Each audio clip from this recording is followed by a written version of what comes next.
ಏನ್ ಹೇಳ್ತೀರಿ?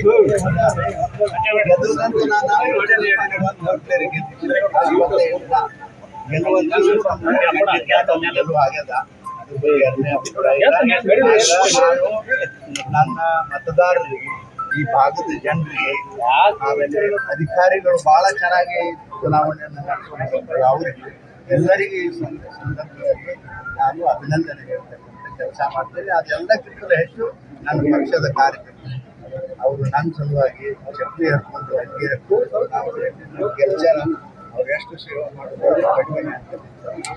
ಗ್ಯಾರಂಟಿ ಯೋಜನೆಗಳು ನಮ್ಗೆ ಕೈ ಹಿಡಿತಾವ ಅಂತೇಳಿ ಕಾಂಗ್ರೆಸ್ ಅವರು ಭಾವಿಸಿದ್ರು. ಗ್ಯಾರಂಟಿ ಸ್ವಲ್ಪ ಮಟ್ಟಿಗೆ ಕೆಲಸ ಮಾಡ್ಯಾರ, ಕೈ ಹಿಡಿದ ಅವ್ರಿಗಿಲ್ಲ. ಅವ್ರು ಭಾಳ ಆದ್ರೂ 4 ಬೇಡ 5 ಬರ್ತದೆ. ಕೈ ಹಿಡಿದ ಸ್ವಲ್ಪ ಮಟ್ಟಿಗೆ ಕೈ ಹಿಡಿದ.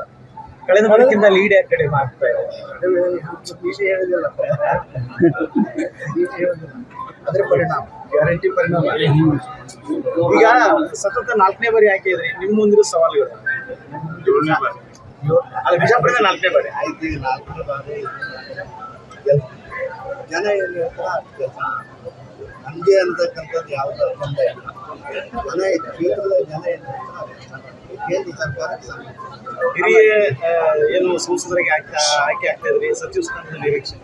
ಸಚಿವ ಸ್ಥಾನದ ಪರೀಕ್ಷೆ ನಾ ಯಾವತ್ತೂ ಮಾಡಲ್ಲ. ಗೊತ್ತೇ ಅದಲ್ಲ, ನಾನೇನು ಮಂತ್ರಿ ಆಗಬೇಕು ಅದಕ್ಕೆ ಆಗಬೇಕು ಅಂತೇಳಿ ಜನರ ಸೇವೆ ಮಾಡೋದು ವಿಚಾರ ಮಾಡ್ಕೊಂಡು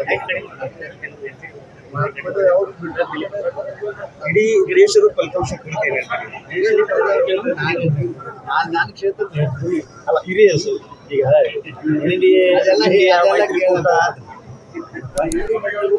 ನೋಡ್ತಿರೋ ಎಲ್ಲ ಚೆನ್ನಾಗಿದೆ. ಚೆನ್ನಾಗಾಗಿದೆ. ಇಷ್ಟೇ ನಾವು ಏನು ಅಪೇಕ್ಷೆ ಇಡ್ತಿದ್ದೆವೋ ಅಷ್ಟು ಬಹುಮತ ಆಗಿಲ್ಲ.